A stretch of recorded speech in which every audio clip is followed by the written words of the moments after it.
জাকার্তায় series বোমা হামলা ও গোলাগুলিতে ৩ police সহ নিহত ৭। জঙ্গি গোষ্ঠী আইএস জড়িত সন্দেহ নিরাপত্তা বাহিনী। তুরস্কে পুলিশ সদর দপ্তরে হামলায় নিহত ৫, আহত ৩৬। ইস্তাম্বুল হামলার ঘটনা তদন্তে একযোগে কাজ করবে আঙ্কারা, বার্লিন। কালকের পূর্ব নির্ধারিত ভারত পাকিস্তান পররাষ্ট্র সচিব পর্যায়ের বৈঠক হচ্ছে না। জৈশ ই মোহাম্মদ নেতা গ্রেপ্তারের বিষয়ে সন্দিহান নয়াদিল্লি। এবং মার্কিন নৌযান ও নাবিকদের ছেড়ে দেয়া ইরানের প্রতি যুক্তরাষ্ট্রের কৃতজ্ঞতা। ওয়াশিংটনের বিরুদ্ধে শত্রুতামূলক কর্মকাণ্ডের প্রমাণ পাওয়া যায়নি বলল তেহরান।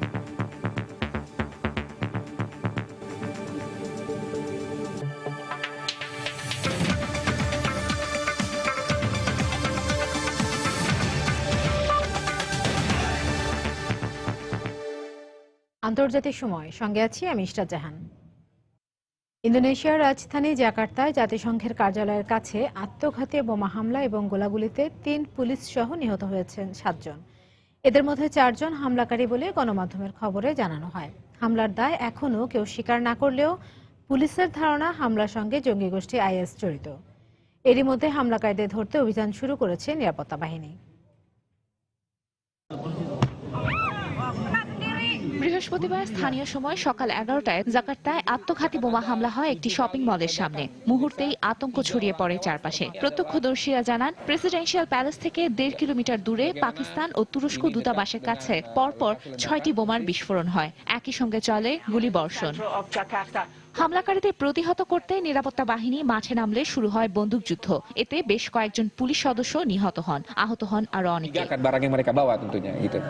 পুলিশের তথ্য মতে ১২ থেকে ১৪ জন হামলা চালায়। এর মধ্যে ৪ হামলাকারী ঘটনাস্থলেই পুলিশের গুলিতে নিহত হয়। বাকিদের ধরতে চলছে সাঁড়াশি অভিযান। শেষ খবর পাওয়া পর্যন্ত হামলাকারীরা একটি সিনেমা হলে বেশ কয়েকজনকে জিম্মি করে রেখেছে। হামলার দায়ভার এখনো কেউ স্বীকার না করলেও দেশটির নিরাপত্তা বাহিনীর ধারণা জঙ্গি গোষ্ঠী আইএসের সম্পৃক্ততা রয়েছে।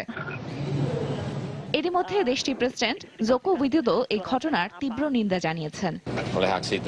এ ধরনের হামলা করে ইন্দোনেশিয়াকে কোনোভাবে পরাজিত করা যাবে না। আমরা এর পেছনে যারা দায়ী তাদের খুঁজে বের করব। এর আগে ২০০৯ সালেও জাকার্তায় ২টি বিলাসবহুল হোটেলে হামলা চালায় সন্ত্রাসীরা। তানজিম মুনিয়াত, সময় সংবাদ। জঙ্গি হামলার হুমকির পর অস্ট্রেলিয়ার সিডনি অপেরা হাউসে অভিযান চালিয়েছে নিরাপত্তা বাহিনী। স্থানীয় গণমাধ্যম জানিয়েছে, ভারী অস্ত্রশস্ত্র নিয়ে পুলিশ এলাকাটি ঘিরে রেখেছে। বৃহস্পতিবারের হুমকির পর ওই এলাকায় সব ফেরি সার্ভিস বন্ধ করে দেওয়া হয়েছে। এছাড়া দর্শনার্থীদের নিরাপদ স্থানে সরিয়ে নেওয়া হয়েছে। একই দিন পুলিশ সিডনি থেকে ১৫ কিলোমিটার দূরে সমুদ্রের একটি বিচে একই ধরনের অভিযান চালায়। এর আগেও বেশ কয়েকটি হামলার পরিকল্পনা রুখে দেওয়ার কথা জানায় কর্তৃপক্ষ।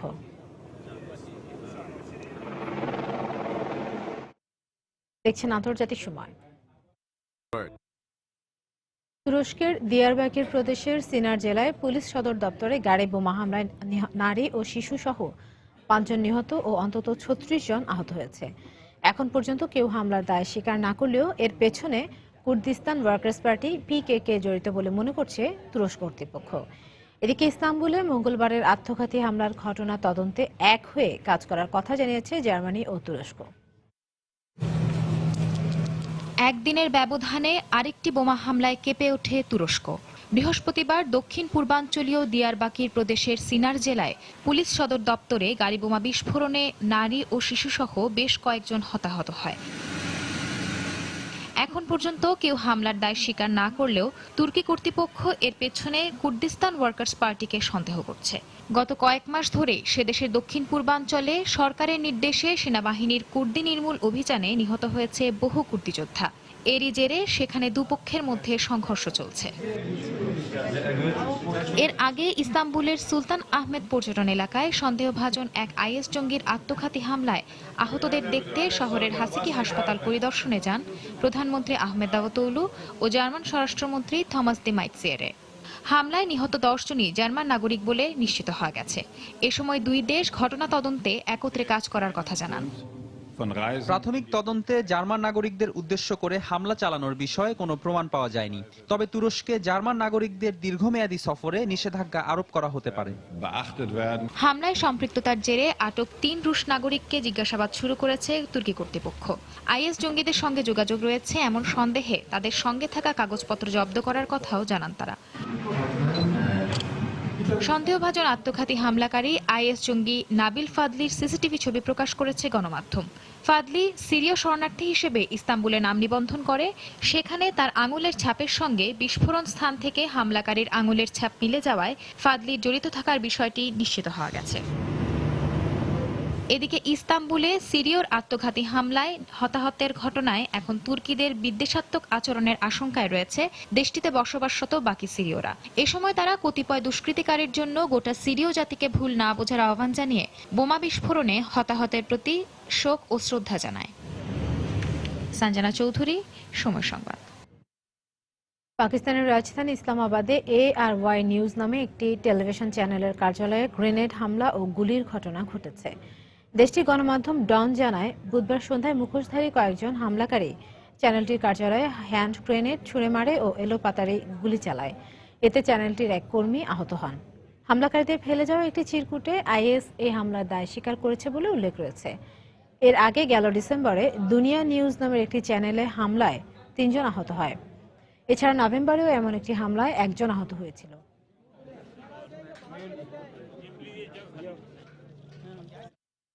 পাঠানকোট জঙ্গি হামলা নিয়ে ভারত পাকিস্তানের উত্তেজনার ধারাবাহিকতায় শেষ পর্যন্ত পিছিয়ে গেল দুদেশের পররাষ্ট্র সচিব পর্যায়ের বৈঠক।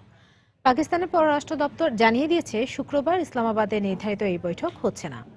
এর আগে পাকিস্তান জঙ্গি গোষ্ঠী জৈশ-ই মুহাম্মদের নেতা মাওলানা মাসুদ আজহার সহ সংগঠনটির বেশ কয়েকজন সদস্যকে গ্রেপ্তারের দাবি করলেও ভারত জানায়, এ বিষয়ে পাকিস্তান তাদেরকে নিশ্চিত করে কিছু জানায়নি। এদিকে পাকিস্তানে জঙ্গিদের বিরুদ্ধে যুদ্ধ চালিয়ে যেতে দেশটির সরকারের প্রতি চাপ অব্যাহত রাখা হবে বলে জানিয়েছে যুক্তরাষ্ট্র।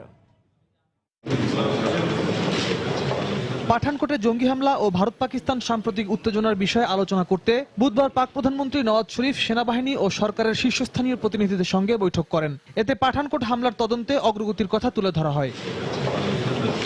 এর আগে পাকিস্তানি পুলিশ পাঠানকোটে জঙ্গি হামলায় সন্দেহভাজন অভিযুক্ত জৈশ-ই মুহাম্মদের নেতা মাসুদ আজহার সহ কয়েকজনকে গ্রেফতার করে বলে জানায় ডন। তবে তাকে গৃহবন্দী করা হয়েছে নাকি কারাগারে নেওয়া হয়েছে সে বিষয়ে ভিন্ন ভিন্ন তথ্য পাওয়া গেছে। পাকিস্তানের পাঞ্জাব সরকারও এ বিষয়ে নির্দিষ্ট তথ্য দিতে অপারগতা প্রকাশ করেছে বলে প্রতিবেদনে উল্লেখ করা হয়। স্থানীয় কেউ কেউ জৈশ-ই মুহাম্মদের কার্যালয়ে অভিযান চালানোর কথা বললেও সংগঠনের নেতা মাসুদ আজহারের গ্রেপ্তারের বিষয়ে কোনো তথ্য দিতে পারেনি। ভারতের পররাষ্ট্র দপ্তর বলছে, জৈশ-ই মুহাম্মদ নেতাকে যে গ্রেফতার করা হয়েছে সে বিষয়ে তাদেরকে আনুষ্ঠানিকভাবে কোনো তথ্য দেয়নি পাকিস্তান। একই দিন নয়াদিল্লিতে এক সংবাদ সম্মেলনে পাঠানকোটে হামলার বিষয়ে পাকিস্তানের কাছে প্রয়োজনীয় প্রমাণ সরবরাহ করা হয়েছে বলে জানান ভারতীয় সেনাপ্রধান। পাঠানকোট হামলায় জঙ্গিরা যে পাকিস্তানে তৈরি অস্ত্র ও গোলাবারুদ ব্যবহার করেছে তাতে কোনো সন্দেহ নেই। এ বিষয়ে পাকিস্তান সরকারকে আমরা বিস্তারিত জানিয়েছি। সেই সঙ্গে আমাদের তদন্ত অব্যাহত থাকছে। এ অবস্থায় পাকিস্তানের সব জঙ্গি গোষ্ঠীর বিরুদ্ধে অভিযান অব্যাহত রাখতে দেশটির সরকারের প্রতি আহ্বান জানিয়েছে মার্কিন পররাষ্ট্র দপ্তর। জঙ্গি দমনে পাকিস্তানের প্রতি আমরা চাপ প্রয়োগ করে যাব। সেই সঙ্গে মুম্বাই হামলা সহ বিভিন্ন হামলার ঘটনায় ভারত যাতে ন্যায় বিচার পায় সে বিষয়ে আমরা সর্বোচ্চ চেষ্টা করব। ভারত পাকিস্তান সীমান্তে সন্ত্রাস বন্ধে যুক্তরাষ্ট্র এই অঞ্চলের দেশগুলোর সঙ্গে একসাথে কাজ করতে ইচ্ছুক। ভারতের পাঞ্জাবে বিমান ঘাঁটিতে হামলায় পাকিস্তানি জঙ্গিদের দায়ী করে ইসলামাবাদকে যথাযথ ব্যবস্থা নেওয়ার আহ্বান জানিয়ে আসছে নয়াদিল্লি। ওই ঘটনার পরপরই সন্দেহ দেখা দেয় 15 জানুয়ারি দুদেশের পররাষ্ট্র সচিব পর্যায়ে নির্ধারিত বৈঠক আদৌ হবে কিনা। পাঠানকোট হামলার বিষয়ে পাকিস্তান যথাযথ পদক্ষেপ না নিলে বৈঠক অনুষ্ঠান বিষয় পুনর্বিবেচনা করার কথাও জানায় নয়াদিল্লি। তবে শেষ পর্যন্ত পাকিস্তানই জানিয়ে দিল শুক্রবারের বৈঠক হচ্ছে না। পররাষ্ট্র দপ্তরের এক সংবাদ সম্মেলনে কোনো কারণ উল্লেখ না করেই বৈঠক স্থগিত করার ঘোষণা দেয়া হয়। রিয়াদুল ইসলাম, সময় সংবাদ। আন্তর্জাতিক সময় আরো দেখবেন, উত্তর কোরিয়ার বিরুদ্ধে কঠোর পদক্ষেপ নেওয়া উচিত, একমত ওবামা পুতিন। পিয়ংইয়ং এর দাবি, যুক্তরাষ্ট্রকে তারা বিশ্বের মানচিত্র থেকে মুছে দিতে সক্ষম।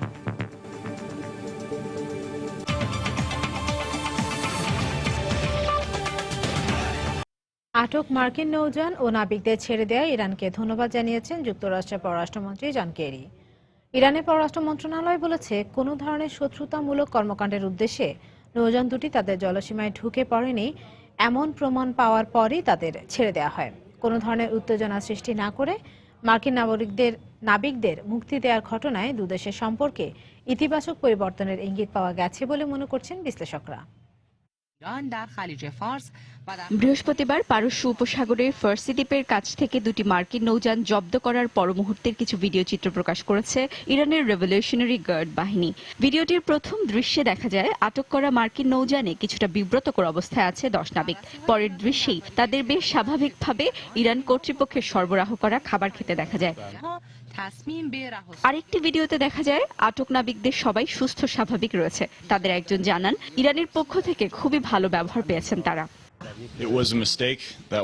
আমরা ভুল করে ইরানের সমুদ্র সীমায় ঢুকে পড়ি, এজন্য খুবই দুঃখিত। আমরা ইরান কর্তৃপক্ষ আমাদের সঙ্গে যে ধরনের আচরণ করেছে তার জন্য তাদের অনেক অনেক ধন্যবাদ। নৌযান সহ নাবিকদের মুক্তি দেওয়ার পর ইরানের পররাষ্ট্র মন্ত্রণালয়ের মুখপাত্র জানান ওই নাবিকরা ইরানের বিরুদ্ধে কোনো গোপন অভিযানে এসেছিল এমন কোনো প্রমাণ না পাওয়ায় তাদের ছেড়ে দিতে দেরি করেনি রেভলিউশনারি গার্ড। আমি ইরানের পররাষ্ট্রমন্ত্রী জাভেদ জারিফের পক্ষ থেকে জানাচ্ছি, যুক্তরাষ্ট্রের কূটনৈতিক তৎপরতায় আমরা সত্যি খুশি। ইরানকে অশ্রদ্ধা করার উদ্দেশ্যে নাবিকরা আমাদের জলসীমায় ঢুকে পড়েনি, এটা খুবই গুরুত্বপূর্ণ বিষয়। যুক্তরাষ্ট্র বন্ধুসুলভ আচরণ করলে আমরাও শত্রুতা করতে চাই না। জাবেরি আরও জানান পুরো বিষয়টি নিয়ে ওয়াশিংটন দুঃখ প্রকাশ করার পর ইরানের রেভলিউশনারি গার্ড মার্কিন নৌযান দুটি ফার্সি দ্বীপের 3 মাইল দূরে আন্তর্জাতিক জলসীমায় ছেড়ে দিয়ে আসে। পরে সেখান থেকে তাদের মার্কিন জাহাজে তুলে নেওয়া হয়। তবে ইরানের কাছে ক্ষমা চাওয়ার বিষয়টি অস্বীকার করেছেন মার্কিন ভাইস প্রেসিডেন্ট জো বাইডেন। আনুষ্ঠানিকভাবে নাবিকদের স্বাস্থ্য পরীক্ষার পর পেন্টাগনের পক্ষ থেকে বলা হয় নাবিকদের সুস্থ স্বাভাবিকভাবে ফিরে আসায় প্রমাণিত হয়েছে তাদের সঙ্গে কোনো ধরনের খারাপ ব্যবহার করেনি ইরানি বাহিনী। এই ঘটনায় ইরানকে ধন্যবাদ জানিয়ে মার্কিন পররাষ্ট্রমন্ত্রী জন কেরি বলেন ইরানের এই ধরনের সহযোগিতামূলক আচরণে সন্তুষ্ট তারা। আটকের পর মার্কিন নাবিকদের সঙ্গে কোনো ধরনের দুর্ব্যবহার করা হয়নি, এজন্য ইরানকে ধন্যবাদ। এ ঘটনায় প্রমাণিত হয় ইরান সত্যিই পরিবর্তন চাইছে, এতে আমরাও সন্তুষ্ট, কারণ তাদের সঙ্গে আলোচনা ও চুক্তি করে আমরা কোনো ভুল সিদ্ধান্ত নেইনি। এই ঘটনাকে যুক্তরাষ্ট্র ইরান সম্পর্কে নতুন অধ্যায় হিসেবে দেখছেন বিশ্লেষকরা। বুধবার প্রেস টিভিকে দেয়া এক সাক্ষাৎকারে মার্কিন পত্রিকা attackthesystem.com এর সম্পাদক কিথ প্রেস্টন বলেন কূটনৈতিকভাবে পরিস্থিতি সামাল দেওয়ার কারণে বিষয়টি নিয়ে কোনো উত্তেজনা তৈরি হয়নি। এদিকে ইরানের জলসীমা অতিক্রম করাকে মার্কিন নৌবাহিনীর একটি ব্যর্থতা হিসেবে দেখছেন সাবেক নৌ কর্মকর্তা ক্রিস হার্মার। তিনি বলেন বড় কোনো জাহাজের তত্ত্বাবধান ছাড়া ঠিক কি কারণে ছোট দুটি নৌযান অত দূরে চলে গেল তা এখনো স্পষ্ট নয়। বিষয়টি পেন্টাগনের তদন্ত করা উচিত বলেও জানান তিনি। সঞ্জিদা ইসলাম, সময় সংবাদ। সৌদি শীর্ষ শিয়া নেতার মৃত্যুদণ্ড কার্যকরকে কেন্দ্র করে দেশটির সঙ্গে ইরানের চলমান উত্তেজনার দ্রুত সমাধান প্রয়োজন বলে মন্তব্য করেছেন মার্কিন প্রেসিডেন্ট বারাক ওবামা এবং রুশ প্রেসিডেন্ট ভ্লাদিমির পুতিন। সেই সঙ্গে উত্তেজনা নিরসনে সৌদি আরব ও ইরানের নেতাদের প্রতি আহ্বান জানান তারা। বুধবার নিজেদের মধ্যে এক টেলিফোন আলাপে পুতিন ও ওবামা এই আহ্বান জানান বলে জানায় রুশ গণমাধ্যম আরটি। সৌদি ইরান ইস্যু ছাড়াও দুই নেতার মধ্যে আইএস ইস্যু নিয়েও কথা হয় বলে জানা গেছে। এ সময় আইএস দমনে আবারও একটি সমন্বিত আন্তর্জাতিক জোট গঠনের প্রস্তাব দেন রুশ প্রেসিডেন্ট। হাইড্রোজেন বোমার পরীক্ষা চালানোয় উত্তর কোরিয়ার বিরুদ্ধে আন্তর্জাতিক সম্প্রদায়ের কঠোর পদক্ষেপ নেওয়া উচিত বলে একমত পোষণ করেছেন মার্কিন প্রেসিডেন্ট বারাক ওবামা এবং রুশ প্রেসিডেন্ট ভ্লাদিমির পুতিন। এছাড়াও দেশটির বিরুদ্ধে কঠোর পদক্ষেপ নেওয়া প্রয়োজন বলে মত দিয়েছে প্রতিবেশী দেশ জাপান ও দক্ষিণ কোরিয়াও। এদিকে জাতিসংঘে উত্তর কোরিয়ার দূত বলেছেন হাইড্রোজেন বোমার সফল পরীক্ষার মাধ্যমে পিয়ংইয়ং বুঝিয়ে দিয়েছে যুক্তরাষ্ট্রকে তারা বিশ্বের মানচিত্র থেকে মুছে দিতে সক্ষম। গেল মাসে সাবমেরিন থেকে ক্ষেপণাস্ত্র নিক্ষেপের পরীক্ষার পাশাপাশি সাম্প্রতিক সময়ে উত্তর কোরিয়ার বেশ কয়েকটি সামরিক মহড়ার পর সবশেষ গত 6 জানুয়ারি প্রথমবারের মতো হাইড্রোজেন বোমার সফল পরীক্ষা চালানোর দাবি করে উত্তর কোরিয়া। এই পরীক্ষার মধ্য দিয়ে উত্তর কোরিয়া পুরো যুক্তরাষ্ট্রকে ধ্বংস করে দেওয়ার সক্ষমতা অর্জন করেছে বলে মন্তব্য করেছে দেশটির জাতিসংঘ মিশন। কোন দেশকে প্রত্যক্ষ বা পরোক্ষ হুমকি দেওয়ার উদ্দেশ্যে উত্তর কোরিয়া হাইড্রোজেন বোমার পরীক্ষা চালায়নি উল্লেখ করে মিশনের প্রচারিত এক বিবৃতিতে বলা হয় যুক্তরাষ্ট্রের পারমাণবিক হামলার হুমকির বিরুদ্ধে প্রতিরোধমূলক ব্যবস্থার অংশ হিসেবেই এই পরীক্ষা চালানো হয়েছে। হাইড্রোজেন বোমার পরীক্ষা চালানোয় উত্তর কোরিয়ার বিরুদ্ধে আন্তর্জাতিক সম্প্রদায়ের কঠোর পদক্ষেপ নেওয়া উচিত বলে একমত হয়েছেন মার্কিন প্রেসিডেন্ট বারাক ওবামা এবং রুশ প্রেসিডেন্ট ভ্লাদিমির পুতিন। বুধবার এক টেলিফোন আলাপে দুই নেতা এ বিষয়ে একমত হন বলে ক্রেমলিনের বরাত দিয়ে জানায় রুশ গণমাধ্যম আরটি। সেই সঙ্গে এ নিয়ে চলমান সংকটের কূটনৈতিক সমাধানে সব পক্ষকে সংযত থাকার আহ্বান জানান রুশ প্রেসিডেন্ট ভ্লাদিমির পুতিন। উত্তর কোরিয়ার বিরুদ্ধে কঠোর পদক্ষেপ নেওয়ার বিষয়ে যুক্তরাষ্ট্রের সঙ্গে আলাদাভাবে একমত হয়েছে জাপান এবং দক্ষিণ কোরিয়াও। বুধবার দক্ষিণ কোরিয়ার সিউলে যুক্তরাষ্ট্র, জাপান ও দক্ষিণ কোরিয়ার প্রতিনিধিদের অংশগ্রহণে উত্তর কোরিয়া বিষয়ক এক আলোচনা শেষে একথা জানানো হয়। পারমাণবিক বোমার পরীক্ষা চালানোর শক্ত জবাব হিসেবে আমরা উত্তর কোরিয়ার বিরুদ্ধে নতুন নিষেধাজ্ঞা জারির পাশাপাশি প্রয়োজনীয় সব ধরনের পদক্ষেপ গ্রহণের বিষয়ে একমত হয়েছি। এদিকে সুইজারল্যান্ডের জেনেভায় এ মাসে অনুষ্ঠিতব্য বিশ্ব অর্থনৈতিক ফোরামের আলোচনায় উত্তর কোরিয়াকে আমন্ত্রণ জানানো হলেও পারমাণবিক বোমার পরীক্ষা চালানোয় ওই আমন্ত্রণ বাতিলের সিদ্ধান্ত নিয়েছে সংস্থাটি। বিশ্ব অর্থনৈতিক ফোরাম বিশ্ব পরিস্থিতির উন্নয়নে নিরপেক্ষভাবে কাজ করে থাকে। উত্তর কোরিয়ার সাম্প্রতিক কর্মকাণ্ডের পরিপ্রেক্ষিতে আমরা মনে করি তারা আলোচনার অংশগ্রহণের যোগ্যতা এবং সুযোগ দুটি হারিয়েছে। তাই আমরা উত্তর কোরিয়াকে জানানো আমন্ত্রণ বাতিলের সিদ্ধান্ত নিয়েছি।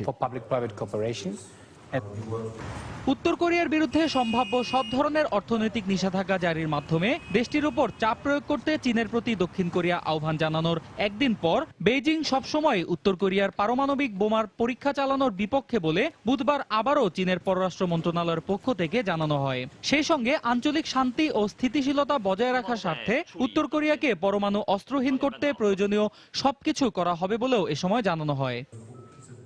অন্য কর্মকার, সময় সংবাদ। ডেনমার্কে অভিবাসী প্রবেশে কড়াকড়ি আরোপে আইন পরিবর্তনের কথা ভাবছে দেশটির সরকার। পাশাপাশি দেশটিতে প্রবেশ করা অভিবাসীদের খরচ মেটাতে তাদের সম্পদ জব্দ করার চিন্তাভাবনাও রয়েছে। বুধবার এই বিষয়ে পার্লামেন্টে বিল উত্থাপন করা হয়েছে। তবে এর তীব্র নিন্দা জানিয়েছে জাতিসংঘের শরণার্থী বিষয়ক সংস্থা ও দেশটিতে প্রবেশ করা অভিবাসীরা। এদিকে জার্মানি কয়েকটি আশ্রয়কেন্দ্রের মধ্যপ্রাচ্য ও উত্তর আফ্রিকা থেকে আসা শরণার্থীরা দ্রুত নিজেদের মানিয়ে নিচ্ছেন। উৎফুল্ল এই শিশুদের দেখে বোঝার উপায় নেই। কদিন আগেই তারা যুদ্ধ বিধ্বস্ত দেশ থেকে প্রাণ নিয়ে ছুটেছে অনিশ্চিত গন্তব্যে। অচেনা ভাষা ও সংস্কৃতির এই শহরে আশ্রয় নেওয়ার পর দ্রুতই নিজেদের মানিয়ে নিচ্ছে তারা। জার্মানির দক্ষিণাঞ্চলীয় টেটনাঙের এই কেন্দ্রটিতে সিরিয়া, পাকিস্তান, আফগানিস্তান সহ কয়েকটি দেশ থেকে আসা 120 জন শরণার্থীর থাকার ব্যবস্থা করেছে কর্তৃপক্ষ। তাদের উন্নত থাকার ব্যবস্থার পাশাপাশি মধ্যপ্রাচ্যের সুস্বাদু খাবার রান্নার জন্য বিশেষ রাঁধুনিও নিয়োগ দিয়েছে কর্তৃপক্ষ। এদিকে বেশ উদ্বেগে দিন কাটাচ্ছেন ডেনমার্কে প্রবেশ করা অভিবাসীরা। শরণার্থী কিংবা অভিবাসী প্রবেশে কড়াকড়ি আরোপ করতে আইন পরিবর্তনের পাশাপাশি দেশটিতে প্রবেশ করা অভিবাসীদের খরচ মেটাতে তাদের সম্পদ জব্দ করার কথা ভাবছে ডেনমার্ক। বুধবার দেশটির পার্লামেন্টে এই সংক্রান্ত একটি বিল উত্থাপন করা হয়েছে। এতে অভিবাসীদের কাছে $1450 বেশি মূল্যমানের সম্পদ পাওয়া গেলে তা জব্দ করার কথা বলা হয়েছে। দেশটির অভিবাসন বিরোধী সরকার আগামী 26 জানুয়ারি বিলটি অনুমোদনে পার্লামেন্টের সদস্যরা ভোট দেবেন বলে আশা করছে। ডেনমার্কে অভিবাসীর স্রোত থামানো উচিত। আমি মনে করি এদেশে থাকতে হলে এর জন্য আপনাকে খরচ বহন করতে হবে। এদেশের করদাতারা কেন আপনার বোঝা বইবে? এই বিষয়টিকে পুরোপুরি অযৌক্তিক বলছেন দেশটিতে প্রবেশ করা অভিবাসীরা। এটা খুবই বাজে সিদ্ধান্ত হবে। অভিবাসী হওয়া মানে এই নয় যে আমাদের কিছুই থাকতে পারে না। আমরা দেশ থেকে প্রয়োজনীয় অনেক কিছুই নিয়ে এসেছি। সরকার আমাদের থেকে এগুলো নিতে পারে না। এমন বিল কোনোভাবেই সমর্থনযোগ্য নয় বলে মত দিয়েছেন ডেনমার্কের লিবারেল পার্টির সদস্যরা। এছাড়া এর নিন্দা জানিয়েছে জাতিসংঘের শরণার্থী সংস্থাও। 2015 সালে ডেনমার্কে 21,000 অভিবাসী প্রবেশ করেছে। চলতি বছর এই সংখ্যা 25,000 ছাড়িয়ে যাবে বলে ধারণা করছে দেশটির সরকার। দেলোয়ার হোসেন, সময় সংবাদ। আন্তর্জাতিক সময় আরো যা দেখবেন। লাইবেরিয়াকে ইবোলা মুক্ত ঘোষণা করতে যাচ্ছে বিশ্ব স্বাস্থ্য সংস্থা। পশ্চিম আফ্রিকায় পুনরায় ইবোলা ভাইরাস আক্রমণের ব্যাপারে সতর্কতা জাতিসংঘের।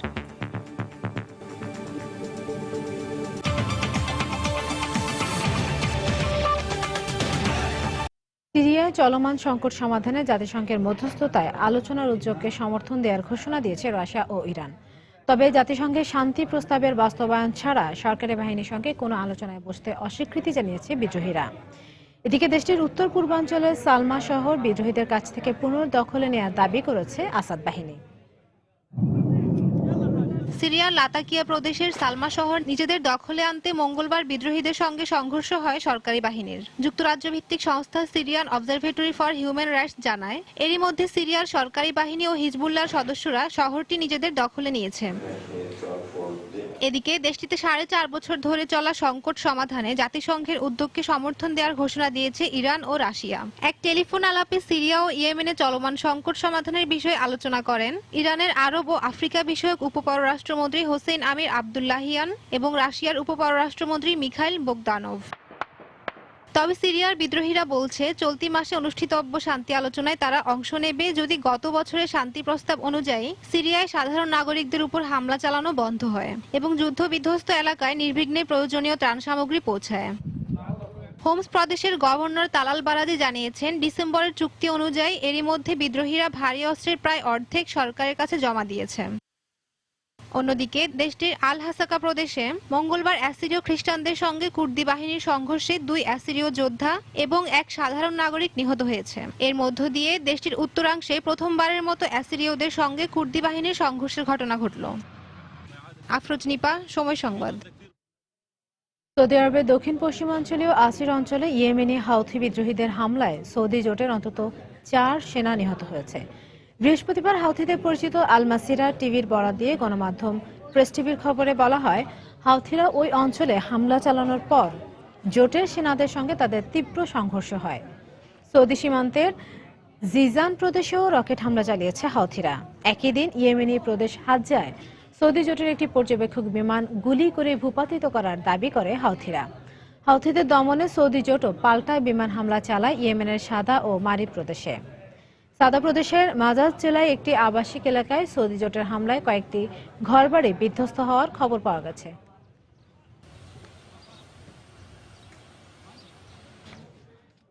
অবরুদ্ধ গাজার উত্তরাঞ্চলে ইসরায়েলি বিমান হামলায় এক ফিলিস্তিনি নিহত হয়েছে বলে জানিয়েছে গণমাধ্যম।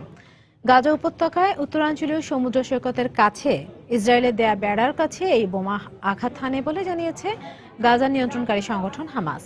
হামলায় 26 বছর বয়সী এক ফিলিস্তিনি গুরুতর আহত হয়, পরে হাসপাতালে তার মৃত্যু হয়। এদিকে গাজায় ইহুদিবাদী ইসরায়েলের পক্ষে গুপ্তচর বৃত্তির অভিযোগে 4 জনের মৃত্যুদণ্ডের আদেশ দিয়েছে হামাসের একটি সামরিক আদালত। এক বিবৃতিতে হামাসের পক্ষ থেকে বলা হয়, গাজার জেইতুন এলাকার 23 বছর বয়সী এক ব্যক্তির মৃত্যুদণ্ড দেয়া হয়েছে। একই অভিযোগ প্রমাণিত হওয়ায় পলাতক আরও 3 ব্যক্তির বিরুদ্ধে তাদের অনুপস্থিতিতেই মৃত্যুদণ্ডের রায় দেয়া হয়। গেল বছর হামাসের 2 সদস্যকে হত্যা ও তাদের উপর নজরদারির অভিযোগ আনা হয় এই 4 জনের উপর। আন্তর্জাতিক সময়ের এই পর্যায়ে অর্থ বাণিজ্যের খবর। $30 নিচে নেমে এসেছে জ্বালানি তেলের দাম। গত 1.5 বছরে 70% দর হারিয়ে বর্তমান বিশ্ববাজারে প্রতি ব্যারেল জ্বালানি তেল বিক্রি হচ্ছে $29.96 দরে, যা 2004-এর পর সর্বনিম্ন। এদিকে দরপতন ঠেকাতে ওপেক সদস্যভুক্ত এবং সদস্য বহির্ভূত দেশগুলোর জ্বালানি মন্ত্রীদের জরুরি ভিত্তিতে বৈঠকে বসার আহ্বান জানিয়েছেন ভেনেজুয়েলার প্রেসিডেন্ট নিকোলাস মাদুরো। এ সময় তিনি দরপতন ঠেকাতে এবং উত্তোলন কমানোর বিষয়ে প্রয়োজনীয় পদক্ষেপ নিতে সৌদি আরব, রাশিয়া, ইরান সহ জ্বালানি উত্তোলক দেশগুলোকে আহ্বান জানান। মন্দাক্রান্ত ওপেকভুক্ত দেশ ভেনেজুয়েলা জ্বালানি তেলের দরপতনের কারণে মারাত্মক ক্ষতিগ্রস্ত হচ্ছে।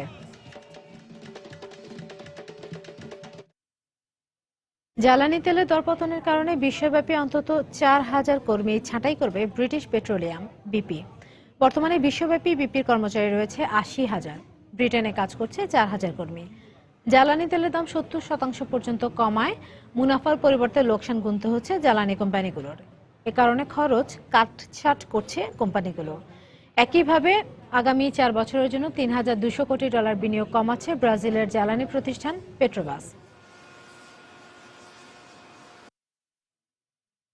তুরস্ক সরকারের সাথে কুর্দিশ ওয়ার্কার্স পার্টি পিকেকের দ্বন্দ্বের কারণে একদিকে যেমন নিহত সংখ্যা বাড়ছে, অন্যদিকে ক্ষতিগ্রস্ত হচ্ছে দেশটির অর্থনীতি। চলমান এই সংঘাতের প্রভাব সবচেয়ে বেশি পড়ছে অভ্যন্তরীণ অর্থনীতিতে। কমেছে পণ্য বিক্রি, বাতিল হচ্ছে ফ্লাইট এবং হোটেল বুকিং, যার প্রভাবে হু হু করে বাড়ছে এই অঞ্চলের বেকারত্বের হার। তুরস্কের ইরাক সিরিয়া সীমান্তবর্তী দক্ষিণ পূর্বাঞ্চলে কুর্দি অধ্যুষিত শহরগুলোর একটি দিয়ারবাকির। কুর্দি বিদ্রোহীদের সাথে সরকারি বাহিনীর সংঘাতের কারণে এই অঞ্চলটি জনশূন্য হতে বসেছে।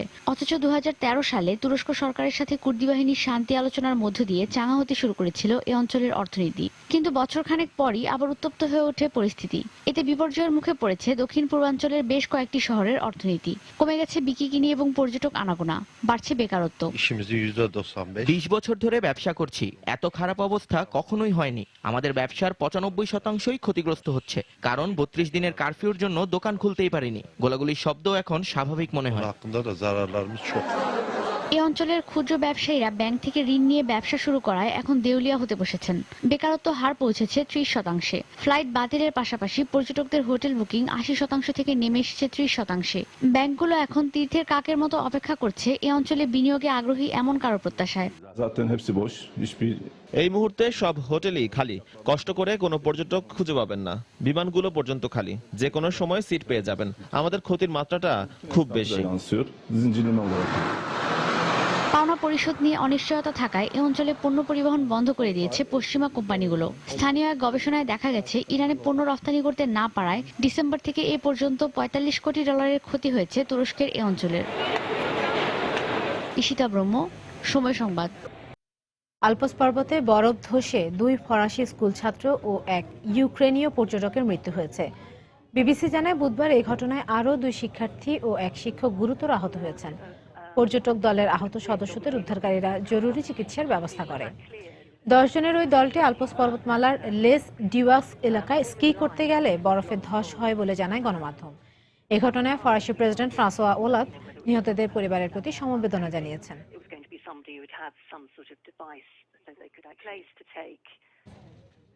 এবার লাইবেরিয়াকে ইবোলা মুক্ত ঘোষণা করেছে বিশ্ব স্বাস্থ্য সংস্থা। বৃহস্পতিবার সংস্থাটির পক্ষ থেকে ঘোষণা দেওয়া হয়। 2014 সাল থেকে পশ্চিম আফ্রিকায় ইবোলা ভাইরাসে আক্রান্ত হয়ে এ পর্যন্ত 11,000-এরও বেশি লোক প্রাণ হারিয়েছে। এর মধ্যে লাইবেরিয়াতেই সবচেয়ে বেশি লোক প্রাণ হারায়। তবে পশ্চিম আফ্রিকার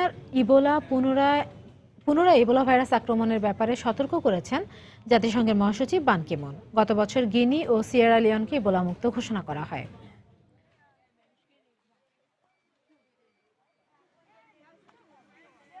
হন্ডুরাসে সড়ক দুর্ঘটনায় যুক্তরাষ্ট্রের 3 নাগরিক নিহত হয়েছেন। আহত হয়েছেন কমপক্ষে 30 জন। বুধবার দেশটির রাজধানী তেগুসিলগালপার পূর্বাঞ্চলে এই দুর্ঘটনা ঘটে। স্থানীয় গণমাধ্যম জানায় একটি এনজিওর কর্মীদের বহনকারী বাসটি খাদে পড়ে গেলে এই দুর্ঘটনা ঘটে। যুক্তরাষ্ট্রে ফিরে যাওয়ার উদ্দেশ্যে তেগুসিলগালপায় যাচ্ছিলাম তারা। নিহতদের মধ্যে 2 জন নিউ ইয়র্কের একটি কলেজের ছাত্রী এবং অন্যজন স্বাস্থ্যকর্মী।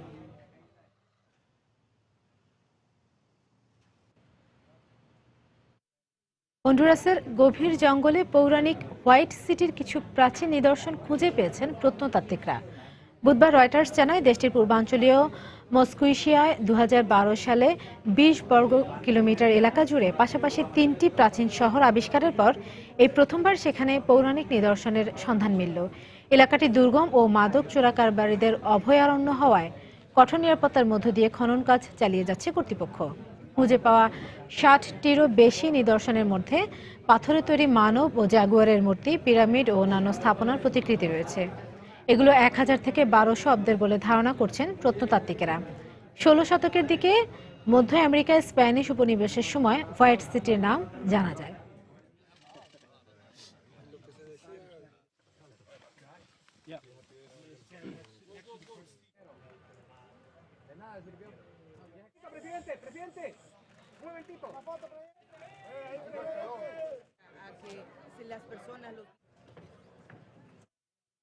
পরিযায়ী পাখি স্টার্লিং ঝাঁক বেঁধে রাশিয়া ও পশ্চিম ইউরোপ থেকে ইসরায়েলের পথে পাড়ি দিচ্ছে এরা।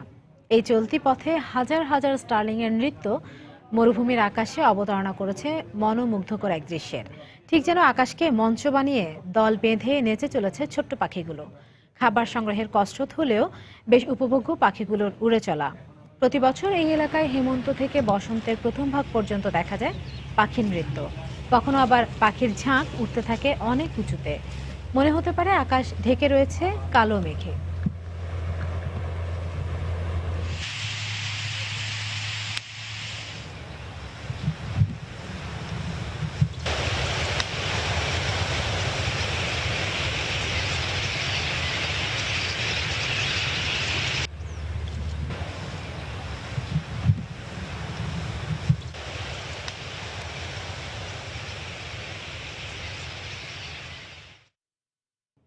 দর্শক, আগামী 17 এপ্রিল 5 বছর পূর্ণ করতে যাচ্ছে সময় সংবাদ। এ উপলক্ষে মাস জুড়ে দর্শকের কাছে অনুষ্ঠানে দেশের প্রতিটি জেলা যাবে সময়ের সংবাদ দল। জানবে সময় সংবাদ নিয়ে তাদের মতামত। দর্শকের কাছের যাত্রায় আজ থাকছে মাদারীপুর জেলা। এই মুহূর্তে দর্শকদের সঙ্গে আছেন আমাদের সহকর্মী সাজিদ রাজু। সরাসরি চলে যাচ্ছে সেখানে।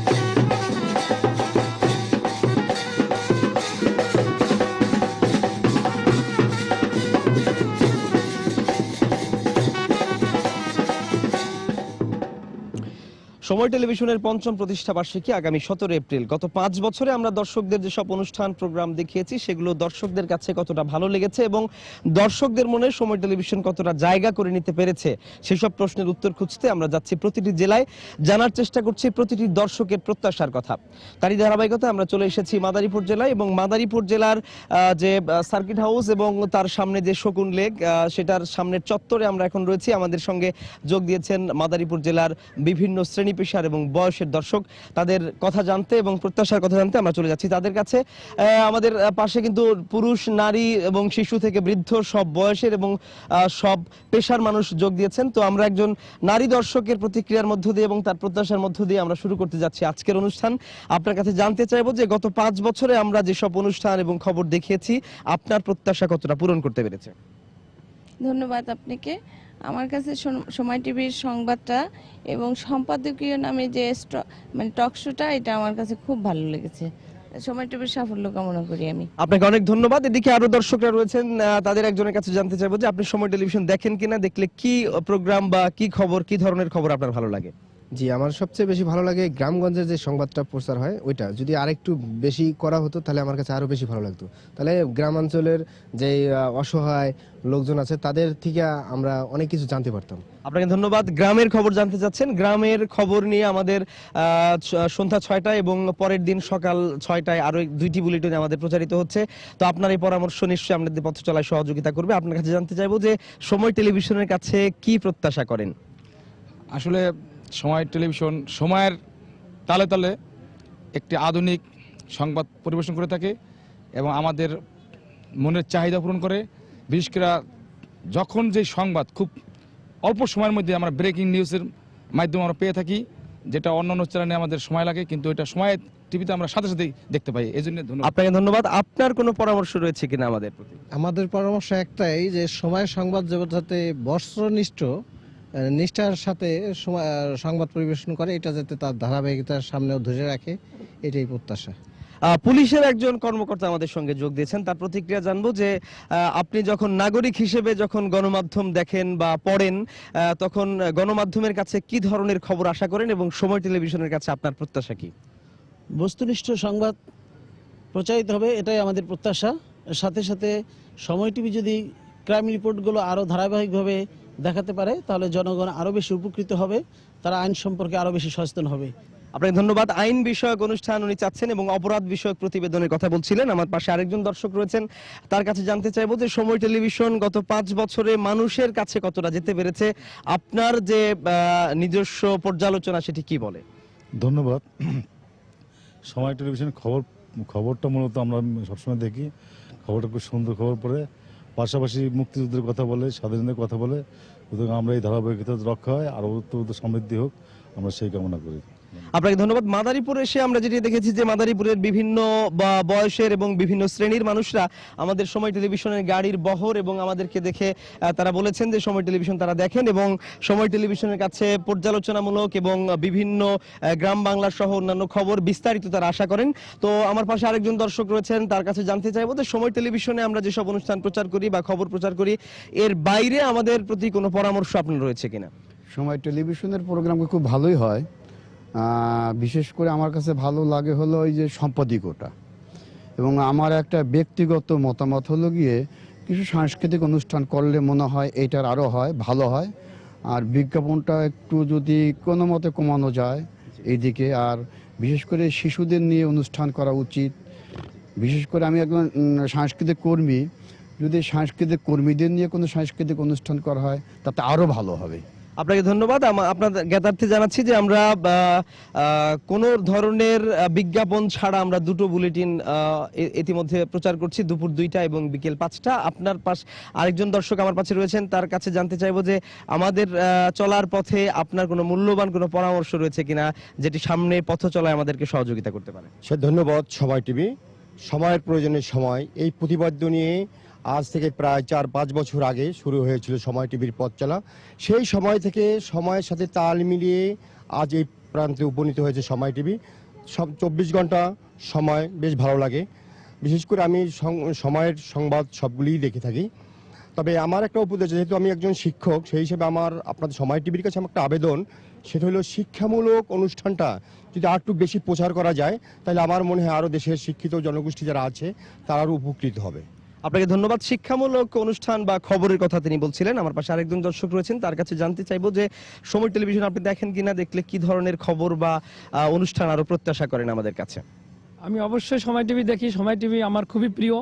আমি যদিও সারাদিন বিভিন্ন কাজে ব্যস্ত থাকি, আমি পেশায় একজন অধ্যাপক, সহকারী অধ্যাপক, তারপরেও এবং আমার বিভিন্ন কাজকর্ম থাকে, সামাজিক কার্যক্রম করার পরও বাসায় ফিরতে যদিও দেরি হয়, রাত 9টা 10টা অনেক সময় বেজে যায় ম্যাক্সিমাম, তারপরেও 11টার সংবাদ শুনলেও আমি সময় টিভিটা শুনে অন্তত ঘুমাতে যাওয়ার আগে আমি সময় টিভি না শুনে না দেখে, সংবাদটা না দেখে, বিশেষ করে সংবাদ না দেখে আমি কখনোই বিছানায় ঘুমাতে যাই না। এবং এই জন্য আমি সময় টিভিকে ধন্যবাদ জানাই যে সবসময় যে মানে ইমূলক ভালো সুন্দর সুন্দর সংবাদ এবং বাস্তবমুখী সংবাদ প্রেরণ করে, এই জন্য সময় টিভিকে অশেষ ধন্যবাদ। আপনাকে ধন্যবাদ। একজন বলেছেন যে তিনি ঘুমের আগে সময় টেলিভিশনের খবর দেখে সারা দেশের খবর নিয়ে তারপরে ঘুমাতে যান। আমার পাশে আরেকজন নারী দর্শক রয়েছেন, তার কাছে জানতে চাইবো যে বাসায় অনুষ্ঠান দেখা নিয়ে বা খবর দেখা নিয়ে, কার্টুন দেখা নিয়ে, এগুলো নিয়ে রিমোট কারাকারি হয় কিনা, সেখানে সংবাদ কতটা জায়গা পায়? ধন্যবাদ ভাইয়া। সময় টেলিভিশনের সবাই মানে এই জায়গা আরও অনেক দর্শক আছে, এটা মানে সবাই যেন সময়ের প্রতি যে মূল্যায়ন কি সময় মতো যে সময় টেলিভিশনে যে বার্তাগুলি মানে খবর ইটি দেখি, এটা আমার অনেক ভালো লাগে। কারণ এটা যদি বেশি শিক্ষা বিষয়ে যদি একটু বেশি করে মানে আরেকটু বেশি সময় দেয়, তাহলে আমি মনে করি এটা অনেক ভালো। আর সময় টেলিভিশন ধন্যবাদ। শিক্ষামূলক অনুষ্ঠানের কথা বলছিলেন। এদিকে আরেকজন মুরব্বীর কথা আমরা একটু জানতে চাইবো যে সময় টেলিভিশন দেখেন কিনা, দেখলে কি আরো দেখতে চান? ধন্যবাদ সময় টিভিকে। বেসরকারি টিভি চ্যানেলের মধ্যে আমি সময় টিভি দেখি। আমি মাহমুদান বাদল, বাংলাদেশ টেলিভিশনের মাদারীপুর করেসপন্ডেন্ট। তো আমার সময় টিভি যেহেতু মূলত নিউজ চ্যানেল, এখানে 24 ঘন্টা নিউজ প্রচারিত হয়ে থাকে, কিন্তু আমি অন্যান্য অনুষ্ঠানগুলোর সাথে এর মধ্যে যদি সম্ভব হয় তা আমি কর্তৃপক্ষের কাছে অনুরোধ করব যে সময় টিভিতে সংবাদের পাশাপাশি মাঝে মধ্যে বিনোদনেরও কোনো ব্যবস্থা যদি রাখা যায় তাহলে আমার মনে হয় আরো ভালো হয়। আপনাকে ধন্যবাদ। তরুণদের মধ্যে থেকে একজনের সঙ্গে কথা বলতে চাই যে তরুণ প্রজন্মের যে চাহিদা সেটা সময় কতটা পূরণ করতে পেরেছে, আপনার কাছে জানতে চাইব। আমাদের সময় টিভির নিউজটা খুবই আসলে খুব ভালো লাগে, এর জন্য আমি মাঝে মাঝে দেখি এবং আমাদের ছোট ভাইগুলা খবর থেকে অন্যান্য বিনোদন দেখতে চেষ্টা করি, কিন্তু আমি বেশি খবরটা বেশি করে আগ্রহ করি, এর জন্য খবরটা বেশি দেখি। আপনাকে ধন্যবাদ। মাদারীপুরের অনেক শিক্ষার্থীরা কিন্তু আমাদের সঙ্গে আজকে যোগ দিয়েছেন। তো শিক্ষার্থীদের মধ্য থেকে পুরুষ এবং নারীদের পাশাপাশি পুরুষ এবং নারীরা কিন্তু আমাদের সঙ্গে যোগ দিয়েছেন। নারী শিক্ষার্থীদের মধ্য থেকে একজনের সঙ্গে কথা বলতে চাই যে তরুণ প্রজন্মের মধ্যে নারীদের যে চাহিদা, সংবাদের প্রতি তাদের কতটা মনোযোগ রয়েছে এবং সেই মনোযোগের ক্ষেত্রে আপনাদের চাহিদা সময় টিভি কতটা পূরণ করতে পেরেছে? সময়ের খবর সময়ে দেখতে পাই, এই জন্যই সময় টিভিটা দেখি, আর ভালো লাগে, আমাদের কথা বলে। আপনাকে ধন্যবাদ। আপনার কাছে জানতে চাইবো যে কোনো পরামর্শ রয়েছে কিনা। আসলে আমাদের বেশিরভাগ সাংস্কৃতিক অনুষ্ঠান বলতে যে শিশুদের যে সাংস্কৃতিক অনুষ্ঠানটা দেখায়, কিন্তু ওইটা সবসময় দেখায় না। আর বেশি টাইম দেখাচ্ছে যে সময় টেলিভিশন এটা 30 মিনিট আর 40 মিনিটে দেখায় সাংস্কৃতিক অনুষ্ঠানটা। আমি চাইতেছি যে এই অনুষ্ঠান যেন আরো ভালোভাবে দেখায়। আপনাকে ধন্যবাদ। আরো একজন রয়েছেন দর্শক, তার কাছে জানতে চাইবো যে আমাদের প্রতি কোনো পরামর্শ রয়েছে কিনা আপনার। আমি মনে করি মফস্বলে অনেক নারী আছে যারা অনেক পরিশ্রম করে খুব ভালো একটা অবস্থানে আছে। এইসব নারীদের নিয়ে যদি একটা প্রোগ্রাম হয় তাহলে আমার মনে হয় ভালো হয় এবং মফস্বলের নারীগুলো আর উৎসাহিত হবে। আপনাকে ধন্যবাদ। সংবাদের পাশাপাশি প্রোগ্রামের কথা তারা বলছিলেন এবং শিক্ষামূলক বিভিন্ন অনুষ্ঠানের কথা বলছিলেন। এদিকে আরো বেশ কয়েকজন দর্শক আমাদের সঙ্গে যোগ দিয়েছেন। তো এমন একজন দর্শকের সঙ্গে কথা বলবো যে সময় টেলিভিশনের কাছে আপনি কি প্রত্যাশা করেন? জি, আমি মাদারীপুর গাড়ি চালক, ডিসি অফিসের গাড়ি চালক। সময় টেলিভিশনের সংবাদ সবকিছুই ভালো লাগে, তবে সাথে সাথে আমি মনে হয় একটা কৌতুকের একটা ধারাবাহিক অনুষ্ঠান চালু হলে আমার মনে হয় ভালো হতো। অনুষ্ঠানের ব্যাপারে কথা বলছিলেন। আমাদের সময় টেলিভিশন সংবাদ ভিত্তিক চ্যানেল। আপনার কাছে জানতে চাইবো যে সময় টেলিভিশন সংবাদের ক্ষেত্রে মানুষের যে পিপাসা সেটা কতটা পূরণ করতে পেরেছে, মেটাতে পেরেছে? প্রথমেই বলবো যে সময় টেলিভিশনের যে 5 বছর পূর্তি, আমি একজন গর্বিত দর্শক যে সময় টেলিভিশনের প্রথম অনুষ্ঠানটা আমি দেখি। এই হিসেবে যেহেতু সময় টিভি সময়ের অঙ্গীকার নিয়ে আছে, এই সময় মানে অতীত, বর্তমান, ভবিষ্যৎ। আমি মনে করি যে টক শো নয়, আমাদের রাজনীতির একটা বস্তুনিষ্ঠ দিক, এটা সময় টিভি অতীত এবং বর্তমান নিয়ে একটি ভবিষ্যতের যে রূপরেখা আমাদের রাজনীতিতে আসতে পারে, এরকম একটি অনুষ্ঠান হলে আমরা মনে হয় আনন্দ পাবো। আপনাকে ধন্যবাদ। গণমাধ্যমের কাজ হচ্ছে মানুষকে স্বপ্ন দেখানো, মানুষের বস্তুনিষ্ঠ সংবাদ পরিবেশন করার পাশাপাশি মানুষকে সচেতন করা। উনি এরকম কথাই বলছিলেন। তো আমরা আরেকজন দর্শকের সঙ্গে কথা বলবো যে সময় টেলিভিশন তরুণদের প্রত্যাশা কতটা পূরণ করতে পেরেছে এবং আপনি সময় টেলিভিশনের কি অনুষ্ঠান বা কি ধরনের খবর দেখতে চান? সময় টেলিভিশনের অধিকাংশই নিউজ প্রেজেন্টার থেকে রিপোর্টার অনেকেই তরুণ, আমার কাছে খুবই ভালো লাগে। আর টেলিভিশনের নিউজের ব্যাপারে আমার বক্তব্য, খুব সুন্দর নিউজ হয় এবং সবসময় নিউজ ভালো ভালো গ্রাম, বিশেষ করে ঢাকার বাইরের খবরগুলি বেশি দেখায়, এর জন্য বেশি ভালো লাগে। পাশাপাশি আমার একটা প্রস্তাবই থাকলো যে টেলিভিশন তো সাহিত্য বিষয়ক সময় টিভিতে দেখানো সম্ভব না, সেক্ষেত্রে সময় টিভি যে অনলাইনটা আছে, অনলাইনে যদি সাহিত্য পাতা করে রেগুলারলি বাংলাদেশের যারা লেখালেখি করে তাদের গল্প কবিতা প্রকাশ করে বিশ্বব্যাপী ছড়িয়ে দেওয়া যায় বাংলা ভাষাভাষীদের কাছে, তাহলে এটা খুব ভালো হবে। আমি চাই যে সময় টিভির অনলাইন ওয়েবসাইটে সাহিত্য পাতা সংযোজন করে সাহিত্য চর্চাকে আরো গতিশীল করে তুলবে বাংলাদেশে। আপনাকে ধন্যবাদ। সময় নিউজ .tv নামে যে একটি পাতা রয়েছে, আমাদের ওয়েবসাইট রয়েছে, সেটার কথা উনি বলছিলেন। আরেকজন দর্শকের প্রতিক্রিয়া জানবো যে সময় টেলিভিশনের প্রতি আপনার কোনো প্রত্যাশা রয়েছে কিনা? একটা প্রত্যাশা হচ্ছে কিছু সমাজ সচেতনমূলক প্রামাণ্য চিত্র, যেটা মুক্তিযুদ্ধের হতে পারে, সমাজ সচেতনমূলক, যেহেতু পুরোটাই মানে সময় টিভি আমাদের খবর দেখতে আমরা অভ্যস্ত, এই কিছু প্রামাণ্য চিত্র দেখানো যায় কিনা। প্রামাণ্য চিত্রের ব্যাপারে পরামর্শ, আপনি সংক্ষেপে একটা পরামর্শ দিবেন। যে গ্রাম বাংলা যারা সাধারণ জনগণ আছে তাদের কথা যদি সময় টিভি আরো ভালোভাবে তুলে ধরে, তাহলে গ্রামের যারা অবহেলিত লোকজন এরা সরকার থেকে অনেক সুযোগ সুবিধা পাবে। আপনাকে ধন্যবাদ। তরুণদের একজনের পরামর্শ নিয়ে আমরা আজকে অনুষ্ঠান শেষ করবো। আপনার কাছে জানতে চাইবো সময় টেলিভিশন আরো কি দেখতে চান? সময় টেলিভিশন আমাদের মাদারীপুরের কিছু উন্নয়নশীল কিছু দেখতে চাই, মাদারীপুরের একটু কম দেখানো হয়। আপনাকে ধন্যবাদ। মাদারীপুরের খবর আরো বেশি করে চান এবং উন্নয়নের খবর তিনি বেশি করে চান। দর্শক, আপনাদের জন্য বলে রাখি, আগামীকাল সকাল 11টায় আসছি আপনার জেলা শরীয়তপুরে। সে পর্যন্ত সবাই ভালো থাকুন, সুস্থ থাকুন, আপনাদের সবার জন্য শুভকামনা।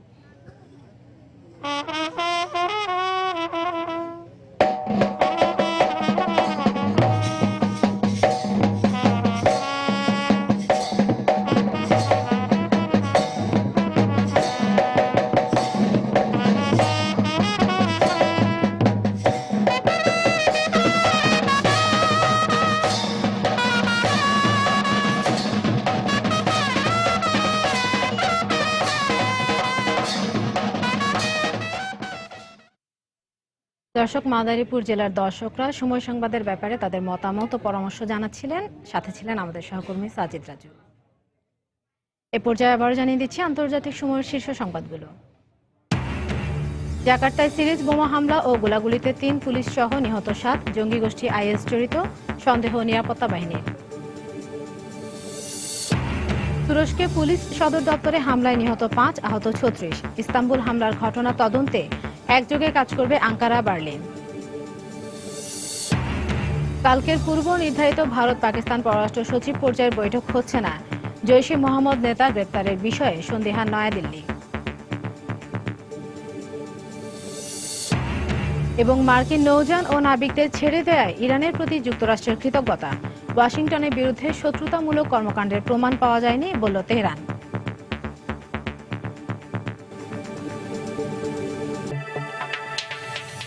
দর্শক, এই ছিল আন্তর্জাতিক সময়। যে কোনো খবর পেতে ভিজিট করুন সময়নিউজ.tv। সঙ্গে থাকুন সময়।